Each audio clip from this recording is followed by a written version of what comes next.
स्वागत करती हूँ आपके अपने YouTube चैनल पे। तो आज की कहानी शुरू करने से पहले अगर आपने हमारे चैनल को सब्सक्राइब नहीं किया है तो प्लीज़ आप हमारे चैनल को सब्सक्राइब करना ना भूलिएगा। तो आज की कहानी है हमारी भूतिया पेड़। कहानी शुरू करते हैं। रौनकपुर नाम के एक शहर में राजा रौनक सिंह का राज हुआ करता था। वह हमेशा अपनी प्रजा के हित में कार्य किया करते थे। वहां की प्रजा बहुत ही खुश रहती थी। एक दिन गिद्ध आकाश में भूतिया पेड़ के बीज लेकर उड़ रहा था।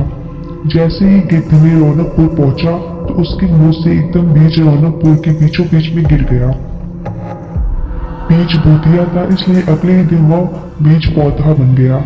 वहां के स्थानीय निवासियों ने जब उस पौधे को देखा तो हैरान रह गए, क्योंकि पौधे का रंग काला था। बाद में लोगों ने आपस में चर्चा की और वह समझा कि खेत में उगने वाला कोई घास पात या वनस्पति होगी। दूसरे दिन वह पौधा काफी बड़ा हो गया। लोगों को और ज्यादा दुविधा हो गई कि एक दिन में यह पौधा इतना बड़ा कैसे हो गया। होते होते वह पौधा तीसरे दिन पेड़ बन गया। समय बीतता गया और लोग भी तेजी से बढ़ने वाले पौधे के बारे में सोच सोच के परेशान हो रहे थे। वो इस मामले को राजा के पास लेकर गए। ऐसे जादुई पौधा के पता चलते ही राजा तुरंत उस जगह पर पहुंच गए। राजा को जैसे ही पता चला कि काले रंग का पौधा एक दिन में पेड़ बन गया तो वो भी उस पेड़ को हैरानी से देखने लगे।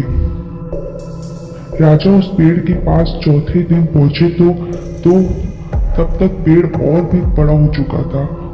वो इतनी तेजी से फैल रहा था कि किसी को यकीन ही नहीं हो रहा था। राजा समझ गए थे कि इसका रंग काला है, इसमें जरूर कुछ न कुछ जादू टोना होगा।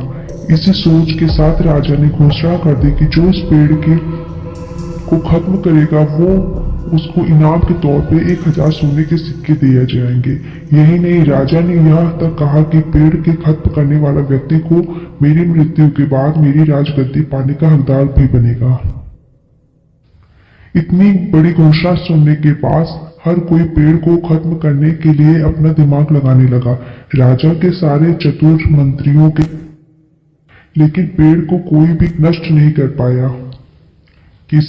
किसी ने पेड़ के आसपास आग लगाई तो एक मंत्री ने भूतिया पेड़ को हाथियों तक से खिंचवाया, लेकिन पेड़ को कुछ भी नहीं हुआ।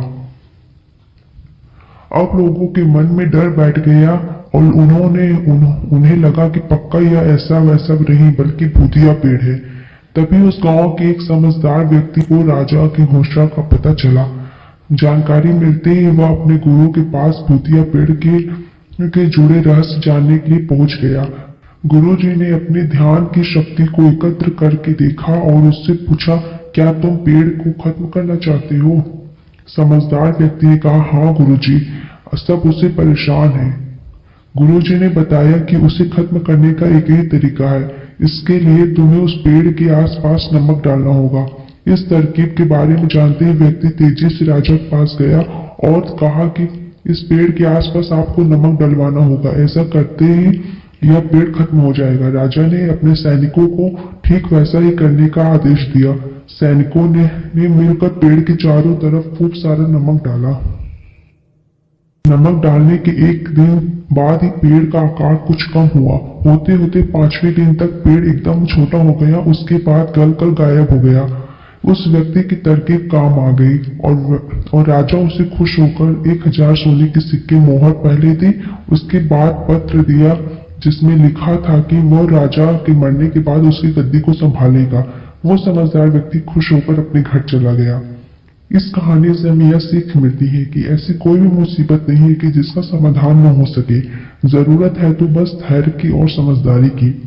अगर आपको कहानी अच्छी लगी है तो प्लीज आप हमारे चैनल को लाइक एंड सब्सक्राइब करना ना भूलिएगा। तो चलिए फिर मिलते हैं एक नई कहानी के साथ।